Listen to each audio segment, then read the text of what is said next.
the craziest Twitter drama from Roblox gamers. Before we start, I would like you to hit that red subscribe button so that you never miss out on any of our videos. Hey guys, what's up? Welcome back to BLoxRuby. Here are the craziest Twitter drama from Roblox gamers. Number 6. Backstory. This all started when Lil Nas X was given a spot on Roblox to perform a song. All that went well, and the real trouble came afterwards. Due to the popularity he gained after doing his performance, Lil Nas X started to promote his shoes. This is when everything exploded. The thing is, those shoes had some sort of satanic imagery on it, and that was not well received by a Christian Roblox YouTuber. His name is Poke on YouTube, and he has millions of subscribers, so this was by no means a small YouTuber. The entire story started to take a turn at this point. Number 5. Criticism from Poke. After he heard about the shoes, Poke immediately criticized them as being offensive to his religion, and one can understand where he is coming from. Also, he was not the only to criticize those shoes, as there were many others who felt the same way. Another said to this whole situation was that many of the people from the same religion didn't care about whether or not Lil Nas X was selling some shoes. The real trouble began when the criticism came back to bite him. His fans and the people on Twitter in general didn't feel too strongly about him calling out the singer's shoes, and since Lil Nas X is part of the LGBTQ community, the fans saw Poke's reaction as an attack on his beliefs.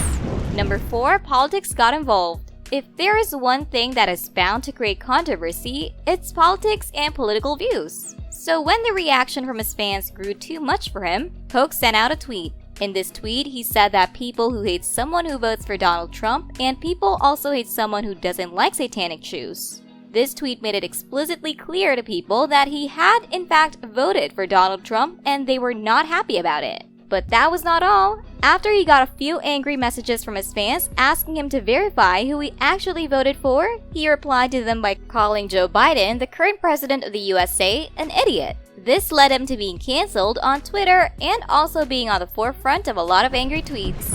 Number 3. The retreat and the return. After seeing all the backlash that he had gotten from his tweets, Poke went offline for a couple of months. After that, he finally came back on Twitter with an apology note. In this note, he stated a lot of things about how he was raised and how he didn't know about the liberal side of things. The main theme of his note was a sincere feeling of regret and the admission of guilt. He even said that he shouldn't have posted the things he did on Twitter because he didn't know how hurtful they would be to the LGBTQ community. He further elaborated in his apology note that he wasn't saying those things just to get his platform back.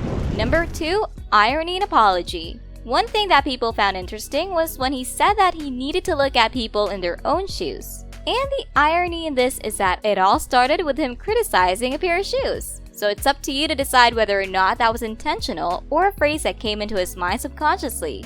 Another main theme of his apology was that he was taking the time to grow and learn from his errors and that he had even consulted his therapist about the things he had said. Number 1. Reactions of the community. As is the case with all of these apology notes, people analyze them to pieces. They take every part of the note and criticize it to the ends of the world. But fortunately for Poke, his apology was well received by the community. His return was so well received, in fact, that even some LGBTQ members were appreciative to him for taking the time to understand the things he didn't know. Many people were still shocked at the things he had said, but once Poke gave them the context, which was his family history and his upbringing, they were interested to see where he went next. This was some of the craziest Twitter drama that has ever been on the platform. The light at the end of the tunnel for all this is that a person accepted his flaws and has started to work on bettering himself. This brings us to the end of our video. I hope you enjoyed it. Hit like if you did, and don't forget to subscribe to our channel so that you don't miss any of our videos in the future. Also, watch the 2 videos that are on your screen because I'm sure you love them. With that, I'll see you in the next video.